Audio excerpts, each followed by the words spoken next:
Climate change in Pakistan impacts and adaptation strategies.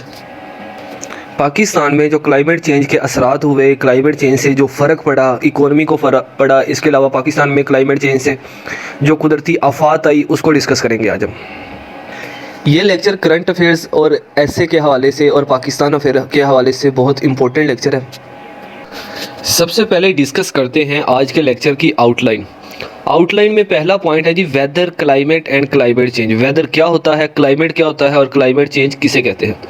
उसके बाद पढ़ेंगे climate change and developing countries कि क्लाइमेट चेंज क्या है और इसका जो डेवलपिंग कंट्रीज़ पे क्या असरात हैं जी। फिर क्लाइमेट चेंज और पाकिस्तान के बारे में पढ़ेंगे। फिर climatic change impacts on Pakistan पे क्लाइमेटिक चेंज से क्या क्या असरात हुए। उसके बाद है हमारे पास अडेप्टेशन मेजर्स कि पाकिस्तान को इस क्लाइमेट चेंज से बचने के लिए या इसके बुरे असरात से बचने के लिए क्या क्या करना पड़ेगा। इसके बाद है डिज़ास्टर्स प्रीपेयर्डनेस पॉलिसी मेजर्स कि पाकिस्तान में जो इन फ्यूचर जो कुदरती आफात आएंगे उससे बचने के लिए पाकिस्तान को क्या क्या सजेशंस रिक्वायर्ड हैं, क्या क्या रिकमेंडेशंस हैं, पाकिस्तान का क्या वे फॉरवर्ड होना चाहिए, वो सारा डिस्कस करेंगे आज के लेक्चर में। अच्छा, मूव फॉरवर्ड करने से पहले पास्ट पेपर्स क्वेश्चंस देख लें। What is climatic change impact, what are its implication on Pakistan, how to manage climate change in policy and practice. ये क्वेश्चन आ चुका है 2011 में CSS के, और सेम क्वेश्चन 2020 में भी आ चुका है और सेम क्वेश्चन 2023 में भी आ सकता है।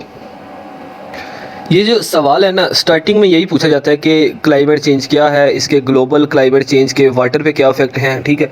स्टार्टिंग में तो यही पूछा जा सकता है। बाद में यह है कि इसका पाकिस्तान की इकोनॉमी पे क्या इफेक्ट हुआ, पोस्ट फ्लड के बाद इसका क्यों क्या क्या असरात मुरतब हुए वो बता दें।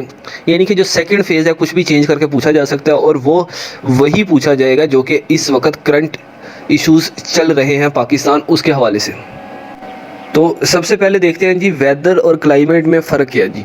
वेदर क्या होता है कि डे बाय डे आपका जो एटमॉस्फेयर होता है, मिसाल के तौर पे आज बारिश हुई कल बारिश नहीं हो सकती, तो आज का क्लाइमेट अच्छा है कल का क्लाइमेट, आज का वेदर अच्छा है कल का वेदर अच्छा नहीं हो सकता। आज स्नो पड़ी कल स्नो नहीं पड़ सकती, आज टेम्परेचर ज़्यादा है कल टेम्परेचर हो सके इससे भी ज़्यादा हो या हो ही ना, ठीक है। तो डेली का जो टेम्परेचर होता है, डेली की जो एक्टिविटीज़ होती हैं एटमॉस्फेयर की, उसे हम वेदर कहते हैं।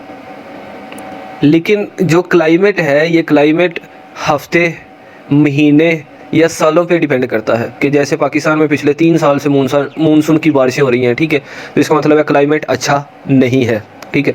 जैसे कि गर्मियाँ आती हैं, समर सीज़न आता है तो वो 5 to 6 मंथ रहता है, तो ये क्लाइमेट है, ठीक है।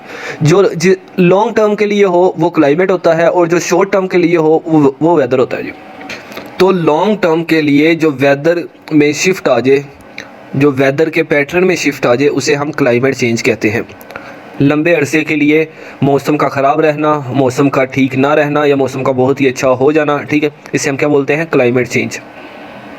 अच्छा जी, ये जो क्लाइमेट चेंज होता है इसके कंसिक्वेंसेस क्या है, इसके नताइज क्या है, इसकी वजह से कौन कौन से असरात मुरतब होते हैं, ठीक है। इसकी वजह से ये होता है कि खुश्क साली बढ़ जाती है, ठीक है, बारिशों की कमी हो जाती है और जो पानी की कमी हो जाती है। इसके अलावा जो जंगल्स होते हैं, जो फॉरेस्ट होते हैं, उनमें आग वगैरह लग जाती है। पीपल जो होते हैं वो गर्म प्लेसेस को छोड़ के कूल प्लेसेस की तरफ माइग्रेशन कर जाते हैं। जैसे कि पाकिस्तान में सबसे गर्म इलाका कौन सा है जी, जैकबाबाद है। इसके बाद जो सी लेवल है वो राइज़ हो जाता है, फ्लड का सबब बनते हैं, ठीक है, ग्लेशियर्स मेल्ट हो जाते हैं, तूफ़ान आ जाते हैं जी। ये सारे इम्पैक्ट्स हैं क्लाइमेट चेंज, यानी कि क्लाइमेट चेंज की वजह से ये असरात मुरतब होते हैं, ये कुदरती आफात आ सकती हैं। अच्छा, क्लाइमेट चेंज पे कुछ ग्लोबल वर्ल्ड के फ्रेमवर्क्स हैं जो कि एग्रीमेंट्स हो चुके हैं क्लाइमेट के हवाले से। द पेरिस एग्रीमेंट हो चुका है, इसके अलावा UN framework convention on climate change हो चुका है, ठीक है। इसके अलावा एक और एग्रीमेंट हो चुका है जी जिसको कहते हैं जी सस्टेनेबल डेवलपमेंट गोल्स। ये 3 एग्रीमेंट हैं जो कि हो चुके हैं क्लाइमेट चेंज पे कि भाई क्लाइमेट चेंज को रोका जाए, ठीक है। क्लाइमेट चेंज के जो बुरे असरात हैं इससे बचने के लिए क्या क्या किया जा सकता है वो किया जाए। इस हवाले से जो हम 3 काम कर सकते हैं वो ये कि दरख्तों को ना काटा जाए, ठीक है। इसके अलावा जो क्लाइमेट चेंज के हवाले से इम्पैक्ट्स हैं जो स्ट्रेटजीज़ हैं वो जो अपनानी चाहिए वो अपनानी चाहिए। इसके अलावा फाइनेंसिंग रिक्वायर्ड एडजस्टमेंट, ज़्यादा से ज़्यादा इन्वेस्ट करना चाहिए दरख्त लगाने पे, खुशगवार मौसम या माहौल जैसी इंडस्ट्री लगाने से। आपको पता है कि जब इंडस्ट्री से कार्बन डाइऑक्साइड की एमिशन ज़्यादा होगी तो वो क्लाइमेट चेंज का सबब बनेगी। तो ऐसी इंडस्ट्री लगानी चाहिए जो कि इन्वायरमेंटल फ्रेंडली हो, ठीक है, जिससे मौसम पे, वहाँ के एटमॉस्फेयर पे किसी तरह का कोई भी असर मुरतब ना हो। इस वक्त आपको पता है कि लाहौर की बात की जाए तो लाहौर दुनिया के नंबर 1 या 2 पे फॉल करता है फ़िज़ाई आलूदगी के हवाले से, ठीक है। यहाँ पे स्नो हो तो बहुत ज़्यादा हो जाती है, यहाँ पे बारिशें हो तो बहुत ज़्यादा हो जाती हैं, यहाँ पे ट्रैफिक का धुआं, इंडस्ट्री बहुत ज़्यादा लगी हुई है, ठीक है। ये सारा का सारा लोगों की सेहत पे भी असर पड़ रहा है और एटमॉस्फेयर पे भी असर पड़ रहा है। अब यहाँ पे एक सवाल है भैया कि जो डेवलपिंग कंट्रीज़ हैं, जो कि तरक्की पजीर है, जिन्होंने अभी तरक्की नहीं की, इनकी तरफ से जो कार्बन डाइऑक्साइड की एमिशन है, अखराज है, वो बहुत ही कम है। मतलब कि इनकी इंडस्ट्री से जो कार्बन डाइऑक्साइड की वेव्स निकलती हैं वो बहुत ही कम है। ये कार्बन डाइऑक्साइड जो एटमॉस्फेयर के अंदर ज़्यादा लोग फैला रहे हैं वो उसमें अमेरिका खुद शामिल है। ऐसे ममालिक जहाँ पे इंडस्ट्री ज़्यादा है वो कार्बन डाइऑक्साइड फैलाने के या एमिशन के ज़्यादा ज़िम्मेदार है, लेकिन उन्हें नताइज नहीं भुगतने पड़ते। नताइज हमें डेवलपिंग कंट्रीज़ को भुगतने पड़ते हैं। मतलब कि कार्बन डाइऑक्साइड की एमिशन तो वो कर रहे हैं, एटमॉस्फेयर को ख़राब तो वो करें, लेकिन खुश्क साली, हीट वेव्स, फॉरेस्ट फायर, ये सारा का सारा दूसरे जो डेवलपिंग कंट्रीज़ हैं इनको फेस करना पड़ता है। तो अब सवाल ये है कि भैया कार्बन डाइऑक्साइड की एमिशन वो करें, एटमॉस्फेयर को वो ख़राब करें, नताइज हमें भुगतने पड़े, क्यों? ऐसी कौन सी वजूहात हैं कि नताइज हमें भुगतने पड़ते हैं, जो डेवलपिंग कंट्रीज़ हैं इन्हें भुगतने पड़ते हैं? तो इसका आंसर है ये 4 पॉइंट्स जो आपको नज़र आ रहे हैं। पहला है जी जियोग्राफिकल लोकेशन, कि पाकिस्तान की जियोग्राफिकल लोकेशन ही ऐसी है कि साथ समुंदर लगता है, तो यहाँ से जितनी भी हीट वेव्स, कार्बन डाइऑक्साइड की एमिशन होती है तो ये आपको पता है कि क्लाइमेट बन जाता है, बादल बन जाते हैं, और उसके बाद मानसून के जब वेदर आता है, मानसून का सीज़न आता है, तो तब ये क्या करती हैं जी, बारिश ज़्यादा होती है। इनकी यानी कि जियोग्राफिकल लोकेशन है इसकी ज़िम्मेदार। दूसरा ये कि सोशो इकोनॉमिक वीकनेस, ये सोशली भी बहुत वीक है और इकोनॉमी के लिहाज से भी वीक है, और आपको पता है कि पाकिस्तान इकोनॉमी के लिहाज से कितना वीक है। इसके अलावा यहाँ की पॉपुलेशन का ज़्यादा होना, आपको पता है पाकिस्तान की पॉपुलेशन देख लें, इंडिया की पॉपुलेशन देख लें, तो यही वजह है कि इन्हें नताइज भी ज़्यादा भुगतने पड़ते हैं। इसके बाद है less capabilities to adapt with climate change. भाई क्लाइमेट चेंज के साथ साथ हम क्लाइमेट चेंज जैसी स्ट्रेटजीज़ नहीं अपनाते। हमें कौन कौन सी स्ट्रेटजीज़ अपनानी चाहिए ताकि क्लाइमेट चेंज का पाकिस्तान पे फ़र्क ना पड़े या दुनिया के डेवलपिंग कंट्रीज़ पे फ़र्क ना पड़े? हम उनको अडोप्ट नहीं करते, हम वही टेक्निक्स का यूज़ करते हैं, वही मेथड्स का यूज़ करते हैं जो कि सदियों से चला आ रहा है। अब देखते हैं जी climate change and developing countries, यानी कि जो क्लाइमेट चेंज है और जो डेवलपिंग कंट्रीज़ हैं इनका आपस में क्या ताल्लुक़ है जी। अगर साउथ एशिया की बात की जाए, जिसमें पाकिस्तान शामिल है, इंडिया शामिल है, तो इसकी जियोग्राफिकल लोकेशन एक ऐसी है। दूसरा ये इकोनॉमी के लिहाज से वीक हैं, यहाँ पे पॉपुलेशन बहुत ज़्यादा है। ये सारी वो वजूहात हैं जो कि साउथ एशिया को क्लाइमेट चेंज का सबसे ज़्यादा खमियाजा भुगतना पड़ता है। यहाँ पे जब भी मानसून का सीज़न आता है तो कई तरह की बीमारियाँ आती हैं, कई इतनी ज़्यादा बारिशें हो जाती हैं कि लोगों का कई तरह का नुकसान हो जाता है, ब्रिजेस का हो जाता है, उनके जो घर हैं वो डिस्ट्रॉय हो जाते हैं, जो हेल्थ की एक्टिविटीज़ हैं वो डिस्ट्रॉय हो जाती हैं, जो स्कूल की एक्टिविटीज़ हैं वो डिस्टर्ब हो जाती हैं, ठीक है। तो जब यहाँ पे हीट ज़्यादा होती है तो ग्लेशियर्स ज़्यादा मेल्ट करते हैं, जो सी लेवल है वो बढ़ जाता है। अगर साउथ एशिया की बात की जाए तो 1.7 बिलियन वर्ल्ड का पॉपुलेशन यहाँ पे है, और सबसे ज़्यादा गुर्बत भी यहाँ पे पाई जाती है। और आपको पता है कि यही वो साउथ एशिया का ही वो रीजन है जिसमें ज़्यादा से ज़्यादा एग्रीकल्चर पे डिपेंड करता है, जो यानी कि ज़राअत के शोबे पे डिपेंड करता है। तो आपको पता है कि हीट वेव्स की वजह से ज़राअत पर कितना, एग्रीकल्चर का जो सेक्टर है इस पर कितना असर पड़ता है। अगर बारिशें ज़्यादा हो जाएँ तो फसलें ख़राब हो जाती हैं। और आपको पता है कि जो साउथ एशिया का रीजन है ये एग्रीकल्चर बेस है। अगर वेस्ट की बात की जाए, दूसरे कंट्रीज़ की बात की जाए, तो उनकी जो इकोनॉमी डिपेंड करती है वो इंडस्ट्री पे डिपेंड करती है। लेकिन अगर साउथ एशिया की बात की जाए तो साउथ एशिया की जो इकोनॉमी है वो डिपेंड करती है एग्रीकल्चर पे। तो क्लाइमेट चेंज का जो सबसे ज़्यादा फ़र्क पड़ता है वो ये है कि लोग गुर्बत की ज़िंदगी में चले जाते हैं, क्योंकि वाटर की शॉर्टेज हो जाती है, खुराक की शॉर्टेज हो जाती है, जो उनकी एम्प्लॉयमेंट की अपॉर्चुनिटीज़ होती हैं या जो काम वगैरह होता है वो डिस्टर्ब होता है, जिसकी वजह से वो पॉवर्टी की ज़िंदगी में चले जाते हैं जी। अगर अफ़गानिस्तान की बात की जाए तो अफ़गानिस्तान के अंदर तकरीबन 19 मिलियन पीपल जो हैं वो फूड शॉर्टेज को फेस कर रहे हैं। तो क्लाइमेट चेंज एंड पाकिस्तान, मैं आपको टॉपिक इस लिहाज से पढ़ा रहा हूँ कि आपका ऐसे में भी है तो आप कवर कर सकें, अगर ग्लोबल लेवल के लिहाज से भी पूछा जाए तो आप कवर कर सकें, और पाकिस्तान की डायमेंशन में भी पूछा जाए तो आप कवर कर सकते हैं। अच्छा जी, क्लाइमेट चेंज एंड पाकिस्तान। तो अगर क्लाइमेट चेंज के जो अफेक्ट्स होते हैं, जो क्लाइमेट चेंज से जो कंट्रीज़ अफेक्टेड कंट्रीज़ हैं, पाकिस्तान उनमें 7वें नंबर पे आता है जर्मन वाच के मुताबिक। दूसरा ये कि पाकिस्तान ने आपको पता है हीट वेव्स को भी देखा, खुश्क साली को भी देखा, फ्लैश फ्लड को भी देखा, इसके बाद लैंड स्लाइडिंग को भी देखा, इसके अलावा सी स्टॉर्म्स को भी देखा। हीट वेव्स जो है पाकिस्तान के अंदर, जब गर्मी आती हैं तो बहुत ज़्यादा गर्मी हो जाती है, जब सर्दियाँ आती हैं तो बहुत ज़्यादा सर्दी हो जाती है। पाकिस्तान की जो 90% एग्रीकल्चर है वो इरिगेशन पे डिपेंड करती है, और सबसे ज़्यादा जो इरिगेशन को वाटर प्रोवाइड करता है, ज़राअत की एक्टिविटीज़ को जो पानी प्रोवाइड करता है वो दरियाए सिंध है। तो आपको पता है कि ग्लेशियर्स का ज़्यादा मेल्ट हो जाना, टेम्परेचर का ज़्यादा हो जाना, और रेनफॉल का पैटर्न यानी कि जैसा पहले होता था वैसा ना होना, तो जो इंडस रिवर की एक्टिविटीज़ हैं, कभी इसमें पानी का फ़्लो बहुत ही ज़्यादा हो जाना और कभी फ़्लो बहुत ही कम हो जाना, तो ये एग्रीकल्चर की एक्टिविटीज़ को क्या करता है जी, डिस्टर्ब करता है जी। क्योंकि जो इंडस रिवर सिस्टम है ये पाकिस्तान की लाइफ लाइन है, ठीक है। अगर ये इंडस रिवर ना हो तो पाकिस्तान की जो एग्रीकल्चर है वो सारी की सारी डिस्ट्रॉय हो जाए। तो पाकिस्तान की एग्रीकल्चर की जो जान है, जो पाकिस्तान की लाइफ लाइन है वाटर के लिहाज से, वो इंडस रिवर सिस्टम है। तो अब बात करते हैं climatic change impacts on Pakistan. Climate change की वजह से पाकिस्तान पर कौन कौन से असरात मुरतब हो रहे हैं। तो सबसे ये पहले ये कि हिमालय के जो ग्लेशियर्स हैं वो ज़्यादा से ज़्यादा मेल्ट हो रहे हैं और उनकी जो मिकदार है वो कम होती जा रही है, और उनका जो वाटर मेल्ट होके जो ग्लेशियर्स मेल्ट होते हैं और जो वाटर है वो इंडस रिवर में आता है, जो कि फ्लैश फ्लड का सबब बन जाता है। और पाकिस्तान को सबसे ज़्यादा जो फ्लड का इशू है वो दरिया सिंध की ही वजह से है।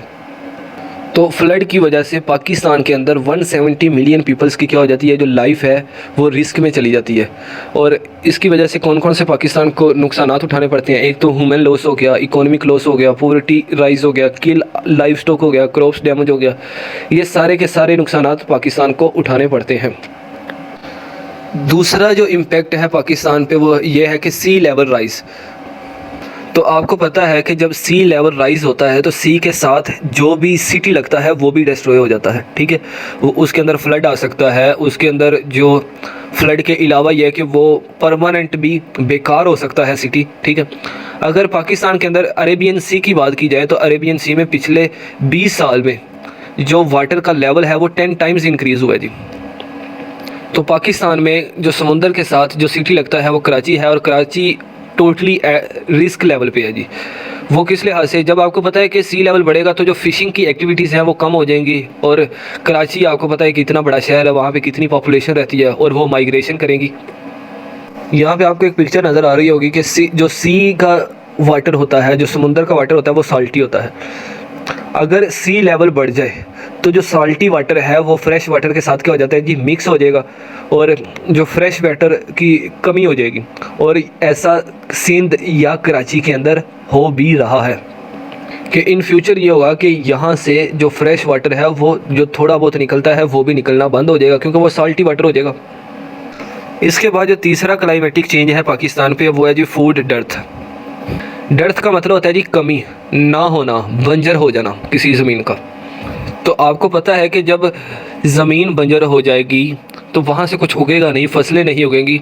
तो आपको पता है कि फ़सलों पे ही लाइफ स्टॉक होता है, भैंसें वगैरह हो गई, ये बाकी चीज़ें, इन्होंने वहाँ से ही घास वगैरह खाना होता है। इसके अलावा यहाँ से जो वेजिटेबल्स हमें हासिल होती हैं, जो फ्रूट्स हासिल होते हैं, इसके अलावा हमें गंदम हो गया, कॉटन हो गया, ये सारी की सारी चीज़ें क्या हो जाएंगी, अफेक्टेड हो जाएंगी, और एट दी एंड क्या हो जाएगा, फूड शॉर्टेज हो जाएगी, और जो फूड है वो क्या हो जाएगी, महंगी हो जाएगी, और एट दी एंड हमें बाहर से क्या करवानी पड़ेगी, इंपोर्ट करवानी पड़ेगी। और आपको पता है कि इंपोर्ट शुदा चीज़ कितनी महंगी होती है।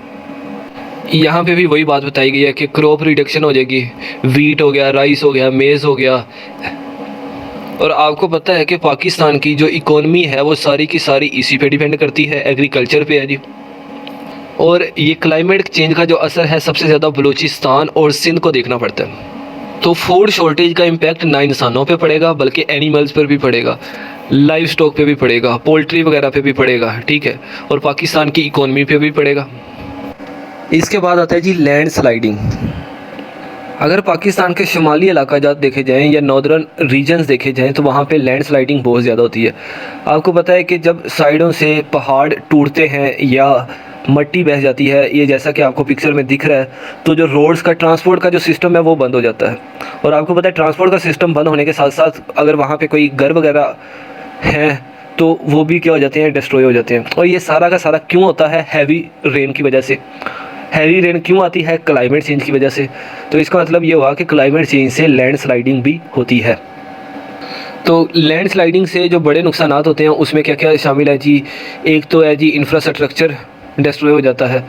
दूसरा ये कि ट्रांसपोर्टेशन की फैसिलिटीज़ ख़त्म हो जाती हैं। ह्यूमन की लाइफ जो है उसका वो भी लॉस हो जाती है। इसके बाद जो टूरिज़्म है इसका सेक्टर ग्रो नहीं करता, वो डिक्लाइन हो जाता है। एट दी एंड वहाँ से लोग क्या करना शुरू कर देते हैं? माइग्रेशन करना शुरू कर देते हैं या माइग्रेशन करने पे मजबूर हो जाते हैं। इसके बाद क्लाइमेट चेंज का इम्पैक्ट जो पाकिस्तान पे है वो है जी लॉस ऑफ बायोडाइवर्सिटी। अच्छा जी, बायोडाइवर्सिटी क्या होता है कि बायोडाइवर्सिटी का मतलब ये है कि एक मखसूस एरिया पे जो एनिमल्स रहते हैं, जो प्लांट्स उगे होते हैं, फंजाई होती है, माइक्रो ऑर्गेनिज्म होते हैं, ये सारे के सारे भी क्या हो जाते हैं? लॉस हो जाते हैं। वाइल्ड लाइफ होगी जिसमें आपके ये लाइन्स वगैरह हो गए जो कि हम जू में रखते हैं। और आपको पता है इस वक्त थर और चोलिस्तान का जो डेजर्ट है यहाँ पे लाइव स्टॉक ना होने के बराबर है,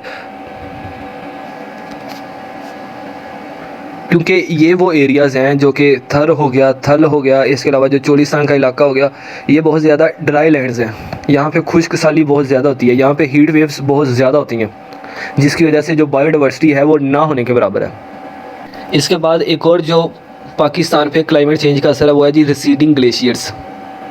ग्लेशियर्स का मेल्ट हो जाना, कम हो जाना।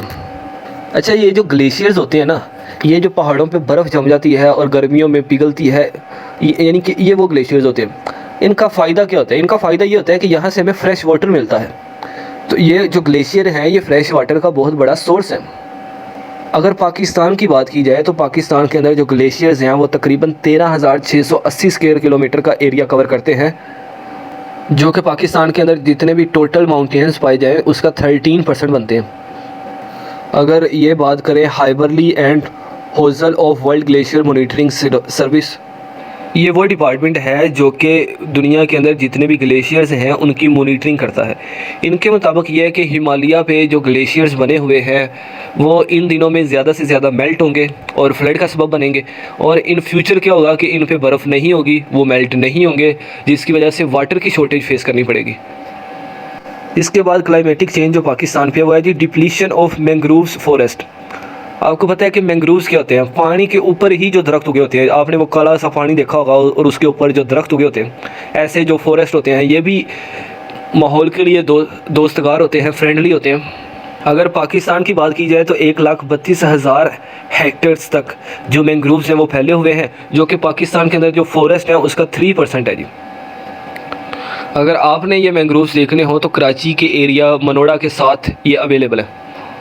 अच्छा जी, मैंग्रोव्स जो होते हैं यहाँ से तो हमें एक तो लकड़ी मिलती है, दूसरा ये कि ये कार्बन की जो एमिशन होती है उसको क्या कर लेते हैं? एब्जॉर्ब कर लेते हैं। तीसरा ये कि अगर फ्लड आए तो ये उसको रोक लेते हैं। अगर समुंदर का जो लेवल है वो बढ़े उसके लिए भी ये साजगार होते हैं। और दूसरा ये कि जो समुंदर का साल्ट वाटर होता है वो सिटी के जो फ्रेश वाटर होता है उसके साथ मिक्स नहीं होने देते। इसके अलावा जो लैंड की टूट फूट होती है, आपको पता है कि जब एक बिल्डिंग के साथ पानी खड़ा रहेगा एट द एंड वो बिल्डिंग गिर जाएगी। तो ये जो कराची सिटी है उसको प्रोटेक्ट भी करते हैं कि जो उसके साथ सिटीज़ लगते हैं उनको प्रोटेक्ट करते हैं कि भाई यहाँ पे ज़्यादा नमी ना आए और यहाँ की बिल्डिंग्स पे ज़्यादा फ़र्क ना पड़े। और पाकिस्तान के अंदर जो मैंग्रोव्स फॉरेस्ट हैं ये भी आहिस्ता आहिस्ता क्या हो रहे हैं जी? डिक्रीज़ हो रहे हैं। और इनके डिक्रीज़ होने की वजह यह है कि इम्बैलेंस इंडस डेल्टा और जो सी लेवल का राइज़ होना। इसके अलावा जो क्लाइमेट चेंज का एक और असर बनता है वो है जी डेफिशिएंसी ऑफ ड्रिंकिंग वाटर। जो फ्रेश वाटर है उसकी क्या हो जाती है? स्केर्सिटी हो जाती है। जो फ्रेश वाटर है वो ना होने के बराबर होता है जी। और अगर IMF की बात करें तो IMF के अकॉर्डिंग पाकिस्तान दुनिया का तीसरा बड़ा वो मुल्क है जहाँ पे वाटर की शॉर्टेज लोगों को फेस करनी पड़ रही है। और 2025 तक उनका अंदाज़ा है, एस्टीमेट है कि पाकिस्तान ड्राई हो जाएगा। आप सिंध की क्या बात करते हैं, आप पंजाब के इलाका ले लें, आप बलूचिस्तान का इलाका ले लें, यहाँ पे आपको पता है कि पीने का साफ़ पानी नहीं है। लोग ट्यूबवेल वगैरह से भर के लाते हैं और वो भी तकरीबन ना साफ़ होने के बराबर होता है। और जो पानी के नीचे, ये ज़मीन के नीचे जो फ्रेश वाटर की मिकदार है वो आहिस्ता आहिस्ता क्या होती जा रही है, कम होती जा रही है। तो यहाँ पे अगर वासा की बात की जाए, वासा लाहौर की बात की जाए, तो लाहौर के अंदर जो अंडरग्राउंड वाटर है वो 700 फीट बिलो है जी, 700 फुट नीचे चला गया जो फ्रेश वाटर है, जो सही पीने के लायक है। तो आपको पता है जो लाहौर की आवाम है वो गंदा पानी पीने पे मजबूर है। आगे हमारे पास है जी challenges of climate change adaptation measures, मतलब कि पाकिस्तान को क्या क्या स्ट्रेटजीज़ अपनानी चाहिए ताकि Pakistan in future climate change का शिकार ना हो। तो सबसे पहली है जी प्रमोट क्लीनर प्रोडक्शन। तो जो इंडस्ट्री से प्रोडक्ट बनती है या इंडस्ट्री जो है कार्बन डाइऑक्साइड की एमिशन करती है, इसको ख़त्म कर देना चाहिए। नेक्स्ट हमारे पास है जी वर्टिकल अर्बन सेटलमेंट। इसका मतलब यह है कि जो एग्रीकल्चर के लिए लैंड इस्तेमाल हो रही है उसे एग्रीकल्चर के लिए ही रखना चाहिए। दूसरा ये कि वहाँ पे जो एक दफ़ा फसल उगा ली जाए तो चेंज कर कर के उगानी चाहिए, ठीक है। और लोगों को एग्रीकल्चर लैंड पे जो अपनी रहाइश वगैरह नहीं करनी चाहिए। हाँ, ये है कि वो सिटीज़ के साथ साथ कर ले। इन सिंपल वर्ड्स के जो एग्रीकल्चर की लैंड है उसे एग्रीकल्चर के लिए रखा जाना चाहिए, जो लोगों के रहने की जगह है वो लोगों के रहने की जगह होनी चाहिए। ऐसा नहीं होना चाहिए कि एग्रीकल्चर लैंड को ख़त्म करके वहाँ पे होम्स बिल्डिंग स्टार्ट कर दी जाए। इसके बाद है जी इन्वायरमेंटल फ्रेंडली एनर्जी ट्रांसपोर्टेशन। ये सबसे इंपॉर्टेंट पॉइंट मैं समझता हूँ। ऐसी ट्रांसपोर्टेशन यूज़ करनी चाहिए, ऐसी बाइक्स, ऐसी गाड़ियाँ इस्तेमाल करनी चाहिए जो धुआं कम छोड़ती हों, जिससे कार्बन डाइऑक्साइड की एमिशन कम होती हो, जिससे क्या होगा कि एटमॉस्फेयर अच्छा रहेगा। नेक्स्ट हमारे पास है इंडोर्स हाइड्रो पावर जनरेशन।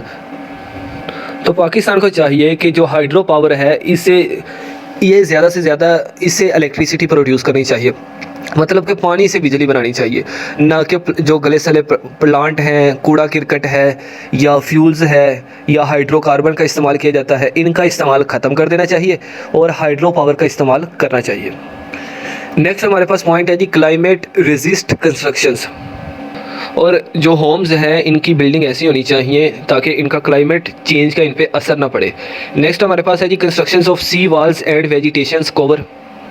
हमें समुंदर के साथ ज़्यादा से ज़्यादा दरख्त उगाने की ज़रूरत है ताकि जो समुंदर का पानी है वो सिटी को डिस्टर्ब ना करे। और दूसरा ये कि ज़्यादा से ज़्यादा कोई ऐसा एरिया जहाँ पे हमें लगे कि यहाँ पे लैंडस्लाइड पॉसिबल है, वहाँ पे हमें ज़्यादा से ज़्यादा वेजिटेशन करनी चाहिए, ट्रीज़ ग्रो करने चाहिए, ताकि अगर लैंडस्लाइडिंग होती भी है तो वो दरख्त उसे रोक सके, ताकि ट्रांसपोर्टेशन का जो मामलात हैं वो डिस्टर्ब ना हो। इसके बाद बात करते हैं green manure and alternative fuel. अगर फ्यूल हम अल्टरनेटिव यूज़ करें, जो ग्रीन ग्रास है उसमें दरख्त हो जाएं, ग्रीन वेजिटेबल्स हो जाएं, ग्रीनरी का यूज़ ज़्यादा करें या इसको ग्रो ज़्यादा करें। और दूसरा ये कि ये जो दरख्त काटे जा रहे हैं इनको काटने ना दें, डिफॉरेस्टेशन को कम कर दें, तो तब भी हम क्लाइमेट चेंज को ख़त्म कर सकते हैं, रोक सकते हैं, जो इसके इम्पैक्ट्स हैं उससे बच सकते हैं। नेक्स्ट हमारे पास है जी make better early warning system. तो पाकिस्तान को ऐसे सैटेलाइट्स, ऐसे सॉफ्टवेयर, ऐसी कंप्यूटिंग और सेंसर डिवाइसेस का यूज़ करना चाहिए जो कि वेदर की सही से फोरकास्टिंग कर सकें, यानी कि वो बता सकें कि आइंदा हफ्ते ये वेदर होगा, जो एग्जैक्टली वैसा ही हो, आइंदा महीने ऐसा वेदर होगा। अगर हम जो फ्यूचर की या वेदर की फोरकास्टिंग अच्छे से होगी तो इजीली वहाँ से लोगों को विथड्रॉ किया जाएगा ताकि लोग फ्लड और बाकी जो क्लाइमेट चेंज के असर से बच सकें। इसके बाद है जी इंश्योरेंस प्रोग्राम्स। तो पाकिस्तान की गवर्नमेंट को चाहिए कि वो इंश्योरेंस प्रोग्राम्स का जो मामलात हैं इसे थोड़ा सा फास्ट आउट करे, ताकि जब क्लाइमेट चेंज आए या डिज़ास्टर आए तो वहाँ से लोग जो अफेक्टेड हों उनकी बर वक्त मदद की जा सके। नेक्स्ट हमारे पास है वाटर सेविंग इरिगेशन प्रैक्टिसेस। तो वाटर का उतना ही इस्तेमाल करना चाहिए फार्मर्स को जितना ज़रूरी है, ज़्यादा वाटर यूज़ करना नहीं चाहिए, वाटर का वेस्टेज नहीं करना चाहिए। तो फार्मर्स अगर ड्रिप इरिगेशन या लाइनिंग दी कैनाल्स का जो प्रोसेस है या प्रैक्टिस है इसको इस्तेमाल करें तो वाटर को सेव किया जा सकता है। नेक्स्ट हमारे पास है जी carry out public awareness campaign. Public को अवेयर किया जाए कि भाई आप जो वाटर के इश्यूज़ हैं वाटर को वेस्ट ना करें, उन्हें बताएं कि वाटर की अहमियत क्या है, उन्हें बताएं कि इन फ्यूचर ये ख़त्म होने वाला है, अगर हम इसकी अभी से देखभाल नहीं करेंगे। तो कैंपेन होनी चाहिए, सेमिनार्स होने चाहिए, क्लासेस में इसको बाकायदा बताना चाहिए और उन्हें बताना चाहिए कि भाई हम ऐसी स्ट्रेटजीज़, ऐसी चीज़ों को इस्तेमाल करें जो कि इन्वायरमेंटल फ्रेंडली हों। इसके बाद है इम्प्रूव अर्बन ड्रेनेज कैपेसिटी। तो पाकिस्तान का जो ड्रेनेज सिस्टम है वो भी ठीक नहीं है। तो पाकिस्तान के जो बड़े शहर हैं वहाँ पे ड्रेनेज सिस्टम अगर ठीक होगा तो ये होगा कि जो बारिश का पानी है वो खड़ा नहीं होगा, तो जो ट्रांसपोर्टेशन की फैसिलिटीज़ हैं वो रनिंग में रहेंगी। होता यह है कि ड्रेनेज का सिस्टम ठीक नहीं है तो पानी गटरों में नहीं जाता, जहाँ पे पानी जाना चाहिए था सड़कों पे पानी खड़ा रहता है, जिससे ट्रांसपोर्टेशन को फ़र्क पड़ता है, डिस्टर्ब होती हैं वो। इसके बाद है क्लाइमेट चेंज रेजिलिएंट क्रॉप्स। तो फार्मर्स को ऐसी जो क्रॉप्स हैं उनको उगाना चाहिए जो कि टेम्परेचर को बियर कर सकें, और टेम्परेचर को बियर करने के बाद उनका जो टेम्परेचर है वो ज़मीन पे अफेक्ट ना करे, यानी कि उनकी जो सूरज की वेव्स हैं वो ज़मीन तक जाए ही ना, अगर जाएं तो उतनी ही जाएं जितनी उनकी ग्रोथ के लिए ज़रूरी है। इसके बाद गुड गवर्नेंस होनी चाहिए। तो जब गवर्नमेंट रिस्पॉन्सिबल होगी, गवर्नेंस अच्छी होगी तो वो मैनेजमेंट भी अच्छी करेगी और वो ऐसी टेक्निक्स, ऐसे मेथड्स का इस्तेमाल करेगी जो कि इन्वायरमेंटल फ्रेंडली होंगी। एक बात याद रखें, जो कुदरती आफत आती है ना उसने तो आना ही आना है। हम कुदरती आफत को आने से नहीं रोक सकते, लेकिन हम उससे पहले कुछ चीज़ों को महफूज बना सकते हैं ताकि उसके जो असरात हैं, जो नुकसान है वो कम से कम हो। अब हमारे पास जो हेडिंग है वो है कि disasters preparedness policy measures. Government of Pakistan को फॉलोइंग मेजर्स लेने चाहिए, इनिशिएटिव लेने चाहिए ताकि क्लाइमेट चेंज का असर या क्लाइमेट चेंज से निपटा जा सके। सबसे पहले जी एलोकेट एडिकेट फाइनेंस। तो पाकिस्तान को कुछ ज़्यादा अमला भर्ती करने की ज़रूरत है, ज़्यादा इन्वेस्ट करने की ज़रूरत है NDMA पर, national disaster risk management authority या नेशनल डिज़ास्टर मैनेजमेंट अथॉरिटी। ये होती है कि जो कंट्री के अंदर जो भी डिज़ास्टर आने वाला है उसको प्रिवेंशन किया जा सके। वो आपको मरी वाला वाक़या याद है कि जब अगर ये अथॉरिटी अपना काम अच्छे से करती या इसके पास अमला ज़्यादा होता या इन पर इन्वेस्टमेंट ज़्यादा हुई होती तो मरी के अंदर ये ज़्यादा लोगों को एंटर ना होने देते, उतने लोगों को एंटर होने देते जितने लोग वहाँ से आसानी से एग्जिस्ट कर सकते हैं।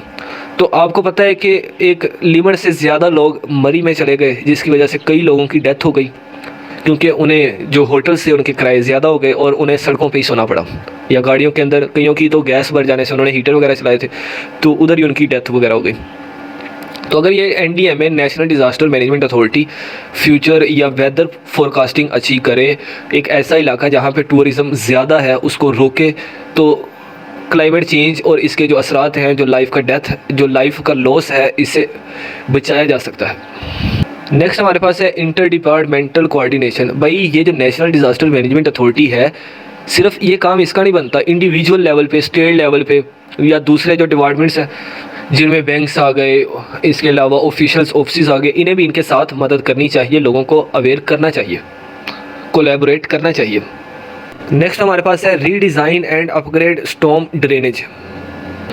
तो पाकिस्तान के अंदर जो बड़े सिटीज़ हैं जिसमें लाहौर और कराची आ जाता है, यहाँ पे जो ड्रेनेज सिस्टम है, यहाँ पे जो पाइप्स हैं वो बड़े बड़े डालने चाहिए, दोबारा से डालने चाहिए, सीवरेज का सिस्टम बेहतर करना चाहिए ताकि जब हैवी रेन आए तो ट्रांसपोर्ट का जो सेक्टर है ये डिस्टर्ब ना हो और ना ही डिस्ट्रॉय हो। इसके बाद है स्ट्रेंथन अर्ली वार्निंग सिस्टम्स। ये हम पहले भी बात कर चुके हैं, पहले से लोगों को आगाह कर दिया जाए भाई यहाँ पे फ्लड आने वाला है, यहाँ से निकल जाए। ये असिस्टेंट कमिश्नर्स वगैरह का जो एक इलाके पे जो मैनेजमेंट के हवाले से इनका इख्तियार होता है, तो इन्हें ये करना चाहिए, लोगों को सेफ़ एवैक्यूएशन कर देनी चाहिए, लोगों को एक जगह से दूसरी जगह मुंतकिल कर देना चाहिए। इसके बाद है डिज़ास्टर रेजिस्ट बिल्डिंग। ऐसी बिल्डिंग्स बनानी चाहिए जिस पे या ऐसे शेल्टर्स यूज़ करने चाहिए जिससे नेचुरल कैलेमिटीज़ का उन पर फ़र्क ना पड़े।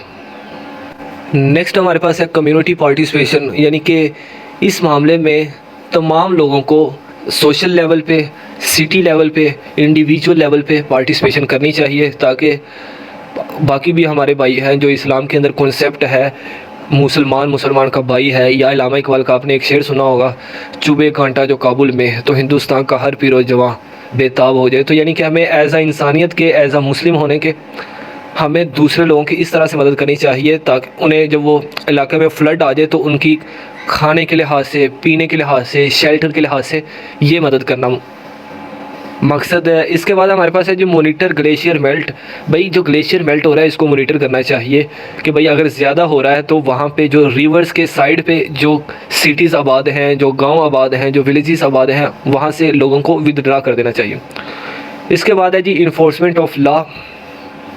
रिवर्स के, ग्लेशियर्स के अलग से लाज होने चाहिए और लोगों को चाहिए कि उनको फॉलो करना चाहिए। तो गवर्नमेंट को ऐसे चाहिए कि ऐसे लाज बनाए जिससे ग्लेशियर मेल्ट की मॉनिटरिंग हो, रिवर के ओवरफ्लो होने की मॉनिटरिंग हो और साथ लोगों को कंस्ट्रक्शंस ना करने दी जाए जो रिवर्स के साथ साथ है, ना होम्स की कंस्ट्रक्शंस हो और बिलखसूस जो होटल्स की कंस्ट्रक्शंस वगैरह होती हैं उन्हें नहीं करनी चाहिए।